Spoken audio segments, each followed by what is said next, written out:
ठीक है। पिछले क्लास में हमने ये सब पढ़ लिया था, ये क्या क्या है अपना रिस्क से रिलेटेड जितना भी चीज़ें हैं, है ना।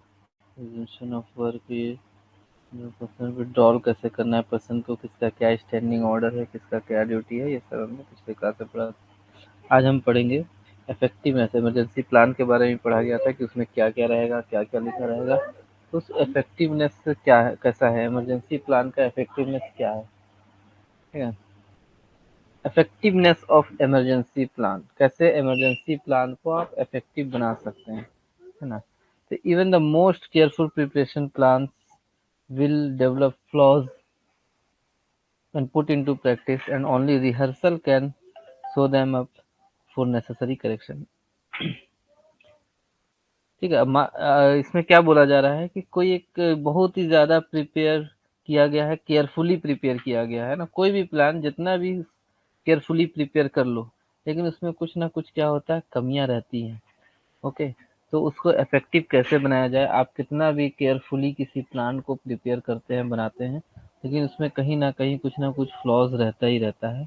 एंड पुट इनटू प्रैक्टिस, जब आप प्रैक्टिस में उसे लाते हैं, ठीक है। आपने भी ये तो बहुत अच्छा बना लिया कि हम ऐसा करेंगे, हम ऐसा करेंगे, ठीक है। आपने प्लान बनाया कहीं जाने का, दिल्ली जाने का, तो कहीं भी बाई रोड जाने का प्लान बनाया कि हम ऐसा ऐसा जाएंगे, लेकिन एक्चुअल में जब जाते हैं तो उसमें कुछ कुछ हर्डल्स आते हैं या कुछ भी ऐसा है।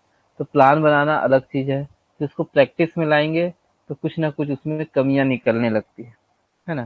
तो even the most careful prepared plan, जितना भी केयरफुली आप प्लान को प्रिपेयर कर लो, उसमें कुछ ना कुछ फ्लॉज निकल ही जाते हैं जब हम उसे प्रैक्टिस में लाते हैं, ठीक है। And only rehearsal can show them up for necessary correction. तो हम रिहर्सल करके ही उसमें करेक्शन कर सकते हैं, है ना।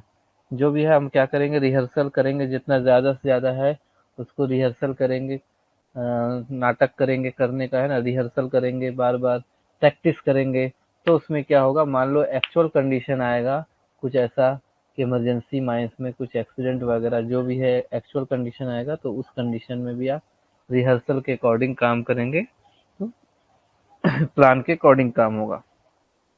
Following steps shall be taken to make emergency plan effective. हम इमरजेंसी प्लान को इफेक्टिव बनाने के लिए क्या क्या एक्शन ले सकते हैं, ठीक है। क्या क्या हम कर सकते हैं कि हमारा जो इमरजेंसी प्लान है वो इफेक्टिव हो जाए। सबसे पहला तो मॉक रिहर्सल, जो वहां भी है, ऊपर ही बोला गया।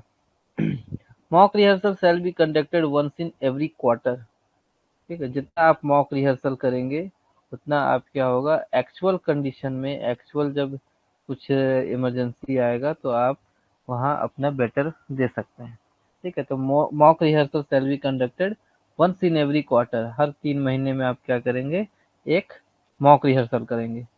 तीसरी, if practicable at shorter interval, अगर शॉर्टर इंटरवल में वो है, कर सकते हैं तो जितना जल्दी कम इंटरवल में किया जाए उतना बेटर है, ठीक है। या तो क्वार्टरली करें, या तो शॉर्टर इंटरवल में उससे कम हर महीने भी करेंगे तो अच्छी बात है। तो as to check emergency arrangement including the communication system. अब रिहर्सल हम करेंगे तो उससे हम सब कुछ पता चल जाएगा कि हमारा कैसा अरेंजमेंट है, हमारे पास जो अरेंजमेंट है वो पर्याप्त है कि नहीं, कम्युनिकेशन सिस्टम सही है कि नहीं, जो हमारा नियम है कि कहाँ कहाँ हमें मैसेज पहुँचाना है, कुछ हुआ तो बैंक्समैन को जाके बताना है, सरदार को बताना है, बैंक्समैन ऑन सेटर को बताएगा, ऑन सेटर अटेंडेंस क्लर्क को बताएगा, अटेंडेंस क्लर्क मैनेजर वगैरह सबको बताएगा। ये जो हमारा कम्युनिकेशन सिस्टम है, ये सही है कि नहीं, ये मॉक रिहर्सल से पता चलेगा। हमारे पास जो उस स्थिति से लड़ने के लिए अरेंजमेंट होना चाहिए, इमरजेंसी अरेंजमेंट हो, मान लो आग लगा, तो आग लगने के लिए बाल्टी में जो बालू वगैरह रखे रहते हैं वो है कि नहीं है ना, पानी का वाटर सप्लाई अच्छा है कि नहीं। तो ये सारा चीज क्या है, आपका अरेंजमेंट भी पता चल जाएगा, कम्युनिकेशन सिस्टम है कैसा है वो पता चल जाएगा, अलर्टनेस पता चलेगा कि हमारे वर्कर इमरजेंसी से लड़ने के लिए अलर्ट हैं कि नहीं, okay. comprehension of allotted duties on the part of the key personnel so as to make sure that the action plan will work under emergency condition। अब ये सारा चीज हम देखेंगे, हमारा सब कुछ सही है, इसमें हम श्योर हो जाएंगे कि ये जो हमने प्लान बनाया है वो इमरजेंसी कंडीशन में भी काम करेगा, ठीक है। अब जैसे ओपन कास्ट माइन से किसी मशीन में आग लग गई, शॉवल है, बहुत बड़ी शॉवल, है ना।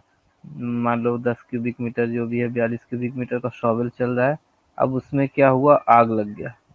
अब इसको हम मॉक रिहर्सल यदि करेंगे तो हमें ये सारा पता चल जाएगा कि हमारा जो फायर फाइटिंग हमने सिस्टम बनाया है, जो फायर फाइटिंग के लिए हमने लोग रखे हैं, वो कितने अलर्ट हैं इस आग को, कि ये जहाँ भी वो फायर स्टेशन है, आपका फायर स्टेशन जहाँ भी है, वहाँ से इस मशीन में कितने देर में पहुँचता है।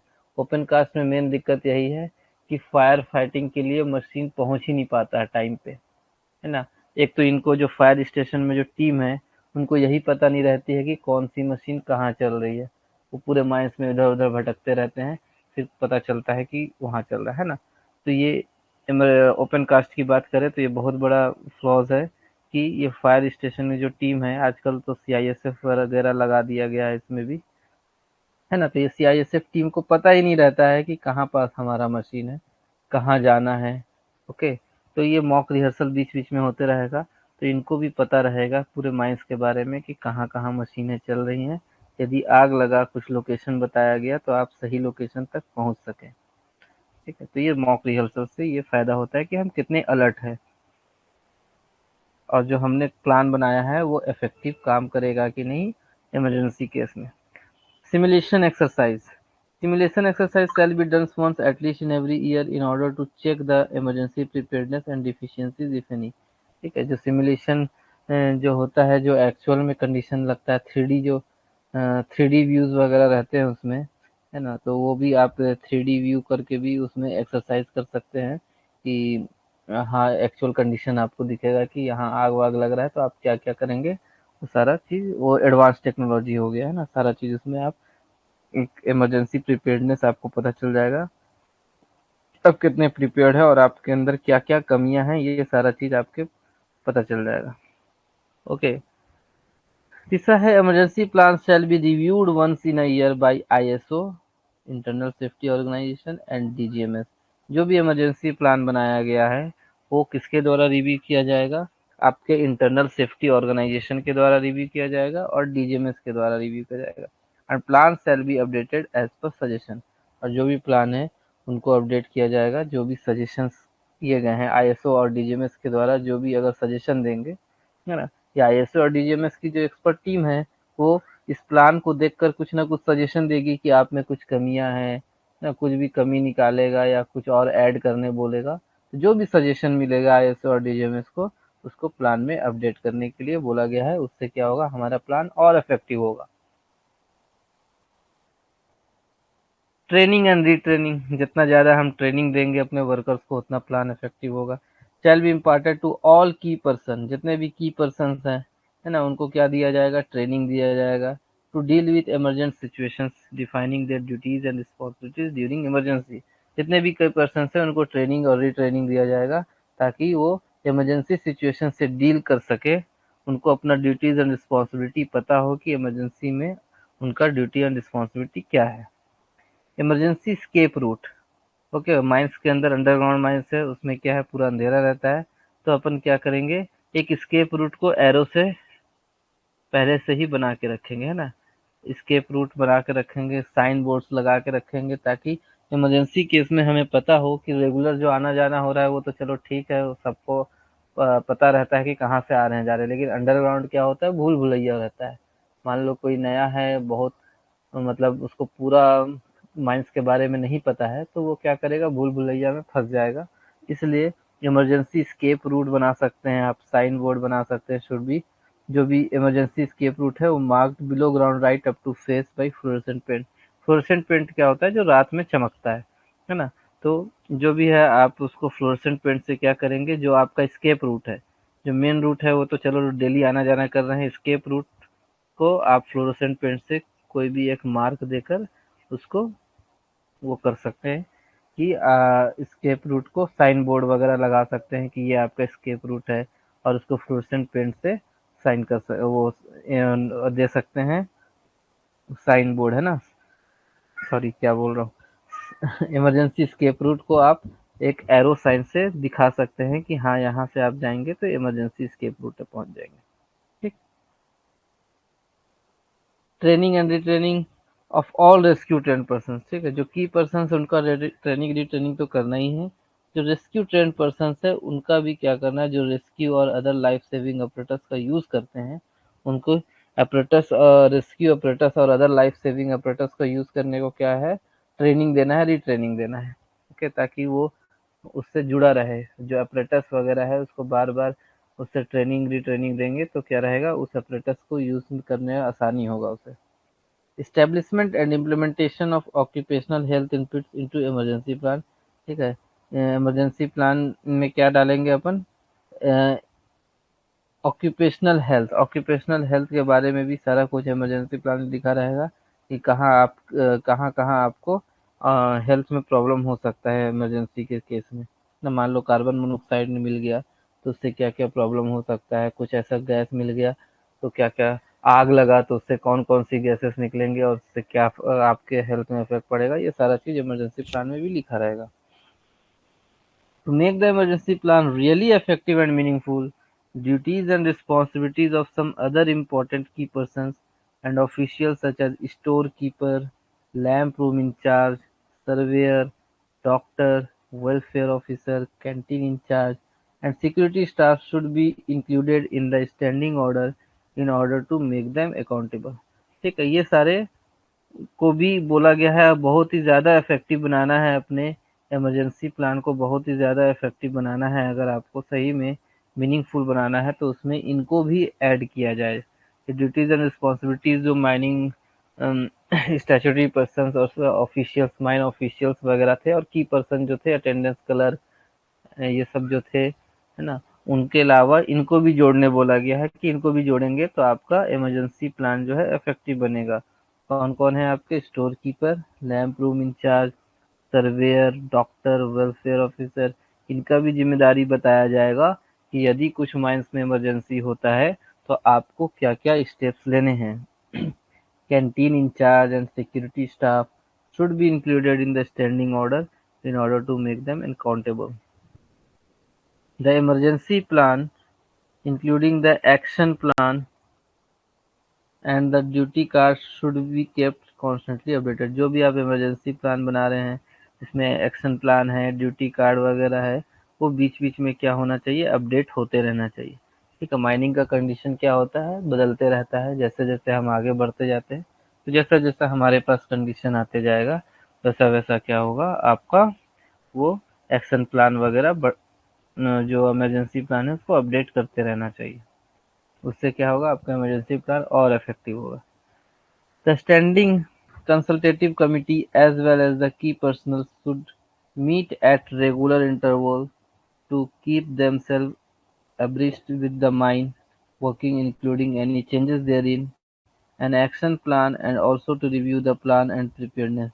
ठीक है, जो कमिटी है आपकी, जो कमिटी है, स्टैंडिंग कंसल्टेटिव कमिटी जो है, और जितने भी की पर्सनल है उनका बीच बीच में रेगुलर इंटरवल में एक मीटिंग होना चाहिए, ताकि उन्हें माइंस के बारे में सब कुछ पता रहे कि अगर कुछ माइंस के वर्किंग में चेंज हुआ है, कुछ इक्विपमेंट में चेंज हुआ है ना, उसमें अगर कुछ चेंजेस हुए हैं तो वो सब आपका पहले से पता रहना चाहिए ताकि आप प्लान को अपडेट कर सके और प्रिपेयर्ड रहे। ठीक है, तो मीटिंग भी ज़रूरी है, जितने भी की पर्सनल है और स्टैंडिंग कमेटी वगैरह है उनका रेगुलर इंटरवल में मीटिंग ज़रूरी है। लास्ट क्या है, emergency duties allotted to individual key personnel should not be very much different from the work normally done by them. जो इमरजेंसी ड्यूटी जो है आपका की पर्सनल का, वो उसमें क्या बोला गया है, जो नॉर्मली वो डेली काम कर रहे हैं उनसे हटकर उनको ज़्यादा उनको उसी से रिलेटेड काम दिया जाए इमरजेंसी में भी। ठीक है, अब जैसे अटेंडेंस क्लर्क है उसको सारा का नाम वगैरह पता रहता है, कौन अंदर गया है क्या दिया, तो उसका क्या ड्यूटी हो गया, उसी से रिलेटेड ड्यूटी हो गया कि माइंस में कितने लोग अंदर हैं, वो सारा वो लिस्ट बनाकर तैयार करेगा, है ना, ये सब देगा, किसी को अंदर जाने के लिए नहीं देगा बिना ऑथराइजेशन का, जो बाहर निकला उसका नाम लिखेगा। तो ये सारा यही बोला गया है कि इमरजेंसी ड्यूटी जो दिया जा रहा है की पर्सनल को, उनको डेली वो नॉर्मल वर्क जो कर रहे हैं उसी से रिलेटेड ड्यूटी दिया जाए। ठीक है, तो ये था इमरजेंसी प्लान को कैसे आप इफेक्टिव बना सकते हैं। चलिए, ये सब जनरल सेफ्टी रिस्क वगैरह ये सब है, इमरजेंसी प्लान वगैरह हो गया। अब आपका जनरल सेफ्टी में गैस वगैरह के बारे में दिया गया है ना? तो आज हम गैस से रिलेटेड कुछ चीज़ें पढ़ लेते हैं, फिर एक तरफ से पढ़ते रहेंगे। बाकी ये देखिए, जो एयरबॉर्न डस्ट है ये आपको सीएमआर वाले पोर्शन में मिल जाएगा। आपने सीएमआर पढ़ोगे तो इसमें ये सारा चीज़ मिल जाएगा कि generation, dispersion, measurement and control, suppression, treatment of mine dust, sampling, analysis of mine dust, है ना? ये सारा सीएमआर पोर्शन में आपको मिल जाएगा। बाकी ठीक है, एक बार डिस्कस भी कर लेंगे, कोई दिक्कत नहीं है।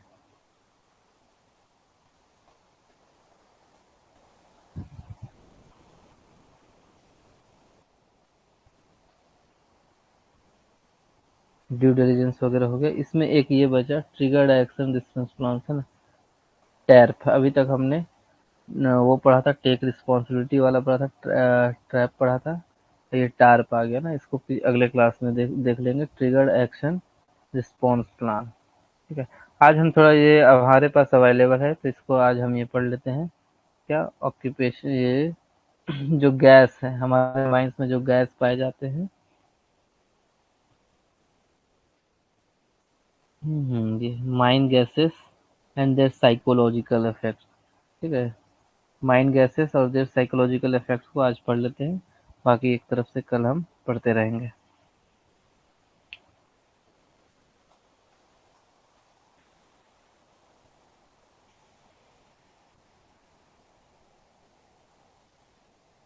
चलिए,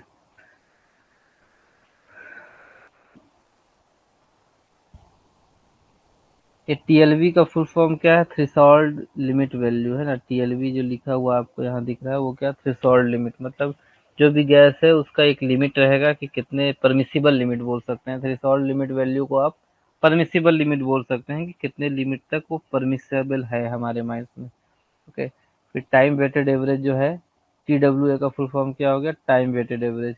it refers to the average concentration to which a worker is exposed over the course of work week. ठीक है, टाइम वेटेड एवरेज का मतलब क्या हो गया टी डब्ल्यू ए का, कि कितने समय के लिए वर्कर उस जगह पर एक्सपोज हो रहा है ना? एक हफ्ते में, मान लो फॉर अ वर्क वीक, एक वीक में आपका वो वर्कर कितने समय के लिए एक्सपोज हो रहा है, उस जगह पे जा रहा है जहाँ गैस मिल सकता है। It is calculated on the basis of 40 hours week. ठीक है, 40 घंटे वीक में, 40 घंटे के बेसिस पे इसको कैलकुलेट किया जाता है। तो टी डब्ल्यू ए का फुल फॉर्म ये है, टाइम वेटेड एवरेज। इसको आप ये समझ सकते हैं, टाइम टाइम से ही पता चल रहा है कि कितने समय के लिए उस कंडीशन में वो वर्कर जा रहा है। ठीक, और टीएलवी क्या हो गया? परमिसिबल लिमिट बोल सकते हैं आसान भाषा में इसको, थ्रेशोल्ड वैल्यू लिमिट, है ना? Ceiling concentration TLV, C these are the maximum concentration that should not be exceeded even instantaneously. एक तो हो गया परमिसिबल लिमिट, कि उस लिमिट तक आदमी काम कर सकता है। उसके बाद क्या हो गया आपका?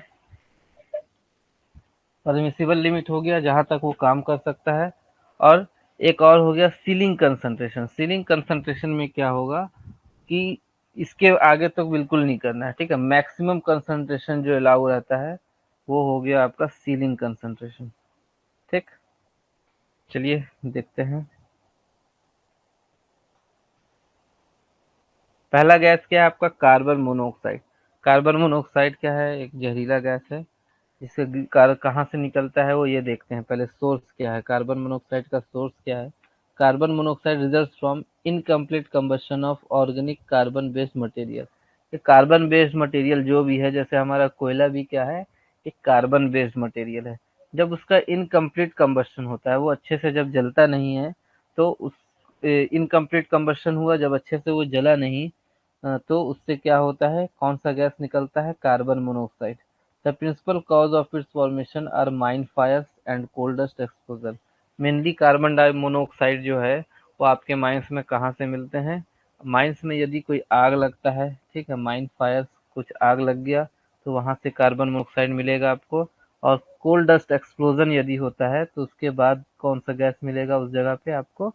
Carbon monoxide. ठीक है, एक मीथेन एक्सप्लोजन होता है, फायर डैम्प एक्सप्लोजन, और एक क्या होता है? Coal dust explosion.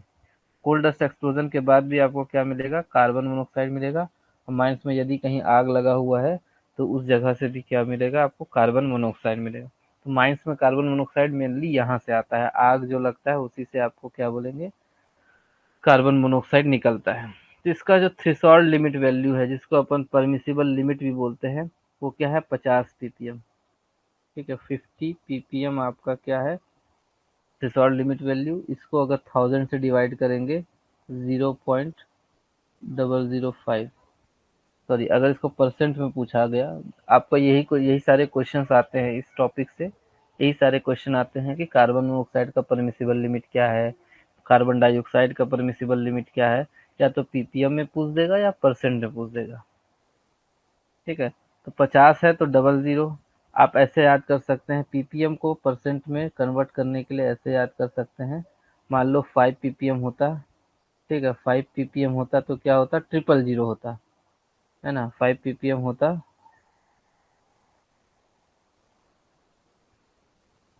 एक मिनट, सॉरी ये क्यों हैंग हो गया क्या, नॉट रिस्पॉन्डिंग।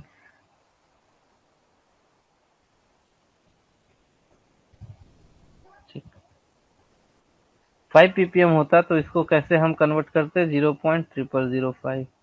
ठीक है, 0.0005% अगर 5 रहता तो।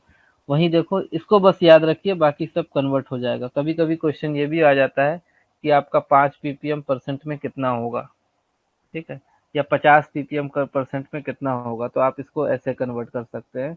बस ये याद रखना है, 5 है तो 000, 50 है तो 00, जैसे इधर जीरो बढ़ेगा तो इधर जीरो घटते जाएगा। ठीक है, इधर जैसे 050 में क्या हो गया, ये 000 की जगह 00 हो गया। वही 500 हुआ तो क्या हो गया, सिंगल जीरो। ठीक है, 0.05 हो गया। इसी तरीके से आपको याद रखना है, क्वेश्चन इसी तरीके से पूछता है।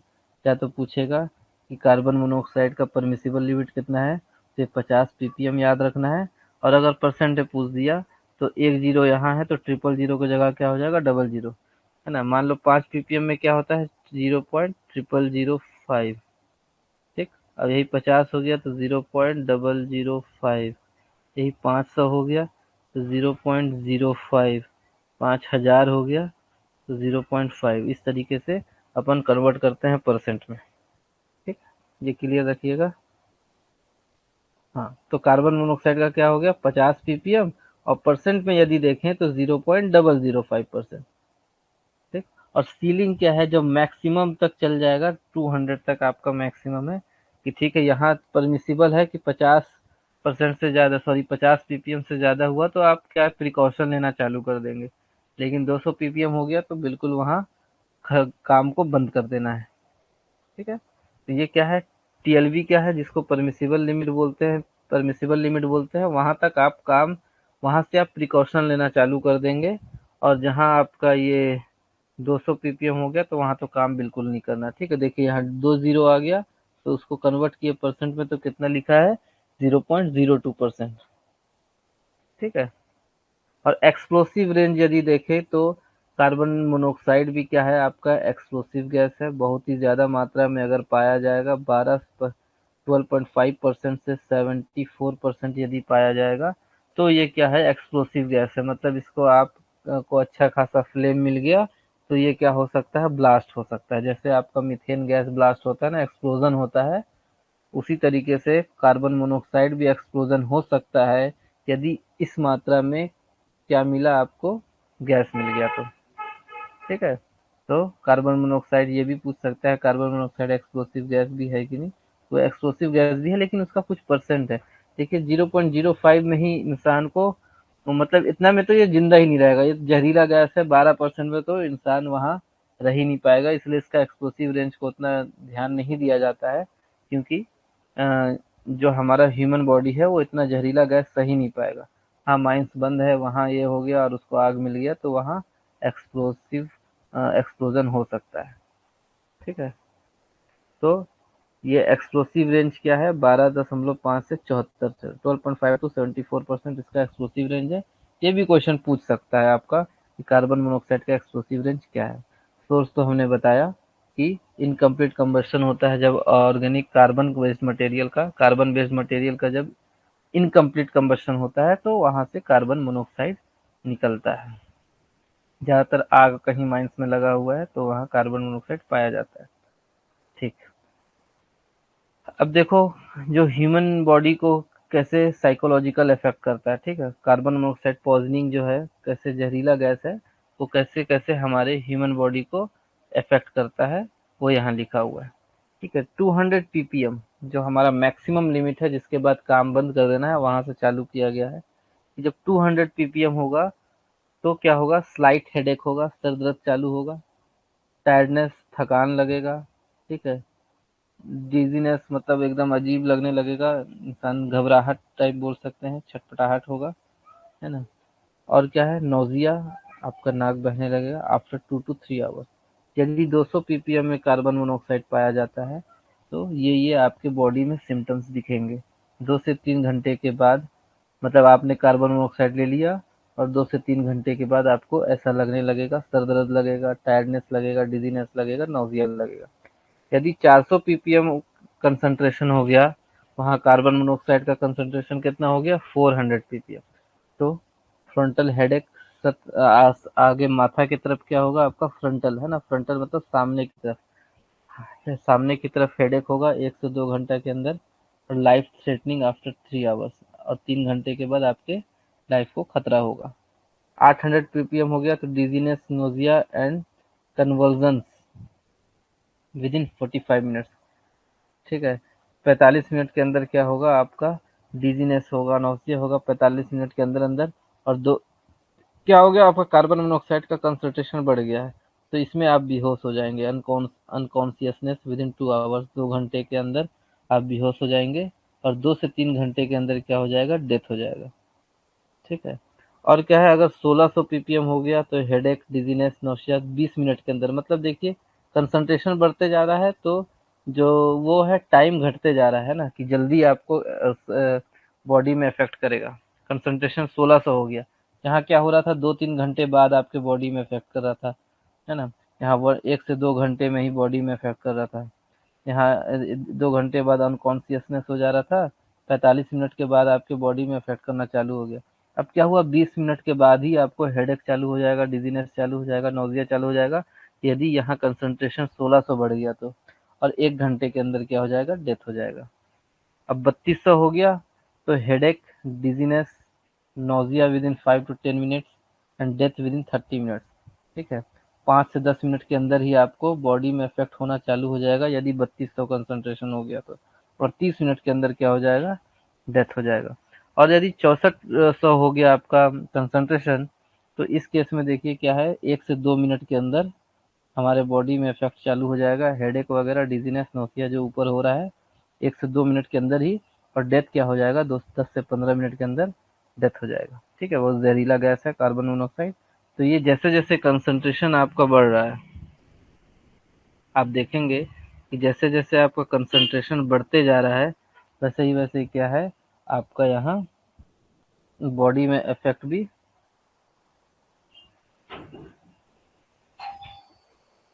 सॉरी, कंसंट्रेशन बढ़ रहा है और बॉडी में इफेक्ट क्या हो रहा है, जल्दी हो रहा है। ठीक है, लास्ट में क्या, 1 से 2 मिनट के अंदर ही आपका कार्बन मोनोऑक्साइड इफेक्ट कर रहा है। अगला देखें तो क्या है, ये कार्बन डाइऑक्साइड। कार्बन डाइऑक्साइड का परमिसिबल लिमिट है, जो थ्रेशोल्ड लिमिट वैल्यू जिसे बोलते हैं, वो है 5000 ppm।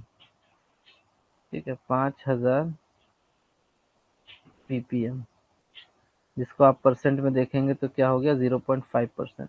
ठीक है, वो क्या था, 50 ppm, कार्बन मोनोऑक्साइड क्या था, 50 ppm था, और कार्बन डाइऑक्साइड क्या है, 5000 ppm है।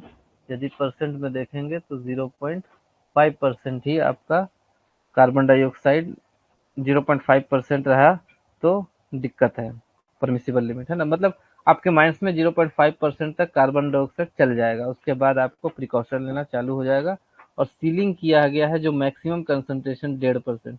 ठीक है, 1.5% आपका मैक्सिमम कंसंट्रेशन बोला गया है कि उसके बाद तो बिल्कुल काम बंद कर देना है। परमिसिबल लिमिट ही हमें मेन याद रखना है। तो ये 5000 ppm या 0.5%, इसका ज़्यादा क्वेश्चन परसेंट में पूछता है, लेकिन आपको दोनों याद रखना है। ठीक है, ऊपर 50। To watch the complete video, download the Mining Gyan app from the Play Store. Enjoy a seamless learning experience without interruptions and subscribe to our YouTube channel.